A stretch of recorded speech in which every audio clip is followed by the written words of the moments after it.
देशवासियों को मेरा सप्रेम नमस्कार। आज अनोखे वचन अद्भुत ज्ञान की श्रृंखला में हमारे हॉस्पिटल्स की तीसरी कड़ी प्रस्तुत करता हूँ। सरकारी और अर्ध सरकारी हॉस्पिटल्स व मेडिकल कॉलेजों के बाद अब आते हैं ट्रस्ट हॉस्पिटल। ट्रस्ट हॉस्पिटल आने से पहले मैं सरकारी और अर्ध सरकारी हॉस्पिटल्स व मेडिकल कॉलेज के बारे में कुछ और बातें बताना चाहता हूँ। एक तो ये कि हर अर्ध सरकारी हॉस्पिटल व कॉलेज में दो भाग होते हैं, एक भाग सरकारी व एक भाग प्राइवेट। हालांकि प्राइवेट भाग भी उसी ज़मीन पर बना होता है जो ज़मीन उन्हें सरकार ने कौड़ियों के भाव दी है। इन अर्ध सरकारी हॉस्पिटल्स व कॉलेजों के डॉक्टर्स व प्रोफेसर भी सरकारी भाग के लिए अलग व सीखने वाले डॉक्टर्स होते हैं, जबकि प्राइवेट भाग के लिए प्रोफेसर, लेक्चरर व काबिल डॉक्टर। फीस की बात की जाए तो यह है कि यदि किसी ऑपरेशन की सरकारी फीस 5,000 रुपये है तो उसी ऑपरेशन की प्राइवेट फीस 30,000 रुपये। सरकारी फीस के ऑपरेशन के मरीज को प्राइवेट रूम नहीं मिलता है, उसे जनरल वार्ड में 200 रुपये 300 रुपये प्रतिदिन प्रति बेड के हिसाब से बिस्तर मिल जाता है। जबकि प्राइवेट फीस के ऑपरेशन वाले मरीज को 1,000 से लेकर 5,000 रुपये तक का रोज का आलीशान प्राइवेट रूम उपलब्ध है। हेल्थ इंश्योरेंस वालों के लिए प्राइवेट रूम बेहतरीन सुविधाएं, प्राइवेट और बेहतरीन सुविधाएं भी उपलब्ध हैं, जबकि हेल्थ की विभिन्न सरकारी योजनाओं के लिए को असुविधा ही असुविधा है।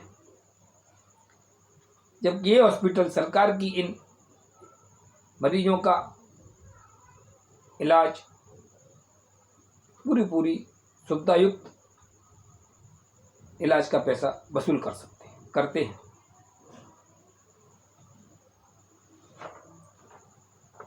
ट्रस्ट हॉस्पिटल के बारे में यह है कि ये हॉस्पिटल एक धार्मिक और सामाजिक ट्रस्ट बनाकर चलाए जाते हैं।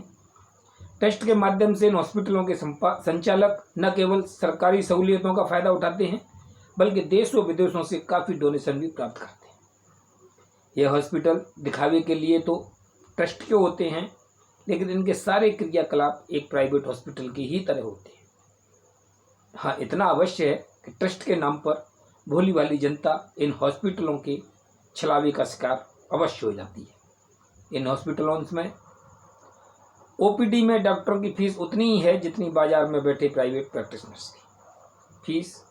पहले काउंटर पर जमा करने के बाद जब डॉक्टर मरीज को एग्जामिन करते हैं तो एग्जामिन से पहले ही पैथोलॉजी टेस्टिंग की व X rays, MRI, sonography, CT scan आदि की एक लंबी चौड़ी लिस्ट मरीज को थमा दी जाती है और ये सारी सुविधाएं उसी हॉस्पिटल में उपलब्ध हैं। हो सकता है कि हॉस्पिटल प्रबंधन ने ही यह व्यवस्था बना दी हो कि एक मरीज से कम कितना पैसा ऐंठना है, इसका डॉक्टर्स ख्याल रखें। ऐसे हॉस्पिटल के डॉक्टरों को शायद डायग्नोसिस शब्द का पता ही नहीं है या वो पता या याद रखना नहीं चाहते। विभिन्न टेस्टों में पैसा ऐंठने के बाद अब वह मरीज की रिपोर्टों के आधार पर दवाएं लिख देते हैं जो उन्हें उसी हॉस्पिटल के मेडिकल स्टोर्स पर ही मिलेंगी, अन्यत्र कहीं नहीं मिलेंगी। दवाओं की बिक्री में भी आजकल काफ़ी मोटी कमाई होती है और आजकल यह एक फैशन सा चल गया है कि प्राइवेट डॉक्टर हो, प्राइवेट हॉस्पिटल्स हो, कोई भी हो, उनके द्वारा लिखित दवाएं उन्हीं के मेडिकल स्टोर्स या उन्हीं के द्वारा बताए हुए मेडिकल स्टोर्स पर ही उपलब्ध होती।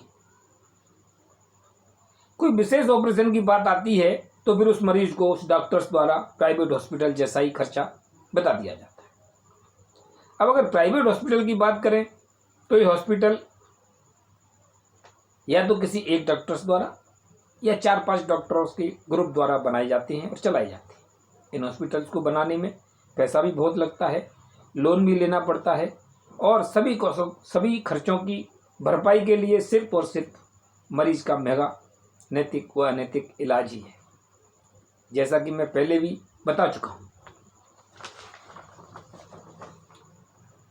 अब डॉक्टर्स व स्टाफ की बात करें तो निश्चित रूप से जहाँ पैसा वसूला जाता है वहाँ डॉक्टर्स व स्टाफ अच्छे से अच्छा इलाज, अच्छे से अच्छा व्यवहार और सुविधाएं मुहैया कराते हैं, जबकि सरकारी अस्पतालों के डॉक्टर्स व स्टाफ ऐसा नहीं कर पाते, न ही उनका व्यवहार अच्छा होता है। सरकारी हॉस्पिटल्स के डॉक्टर चूंकि सरकार के नियमों से बंधे होने के कारण अपनी प्राइवेट प्रैक्टिस नहीं कर सकते, लेकिन वो विभिन्न प्राइवेट अस्पतालों से कांटेक्ट में रहते हैं और सरकारी अस्पतालों में आए मरीजों को बढ़िया इलाज, संतोषजनक इलाज के लिए अपने कांटेक्ट वाले अस्पतालों को रेफर करते हैं, जहाँ से उन्हें कमीशन मिल जाता है। कभी कभी वो स्वयं उन अस्पतालों में जाकर ऑपरेशन भी करते हैं। पैथोलॉजी वो X ray, MRI, CT scan, sonography आदि की बात करें तो आजकल इस लाइन में यह सबसे अधिक प्रॉफिटेबल बिजनेस है। प्राइवेट प्रैक्टिशनर और डॉक्टर्स जिनकी अपनी पैथोलॉजी और X ray, MRI, CT scan, sonography आदि की सुविधा नहीं है, वह मरीज को जिस किसी भी पैथोलॉजी लैब्स और एक्सरे, MRI आदि सेंटर के लिए रेफर करते हैं, उनसे उन्हें 50% से 70% तक कमीशन की प्राप्ति होती है। और जिन अस्पतालों में यह सुविधाएं उपलब्ध हैं वह तो मोटा मुनाफा कमाते ही हैं। आज इस कड़ी में बस इतना ही। आखिरी और चौथी कड़ी के साथ मैं फिर आपसे चर्चा करूंगा।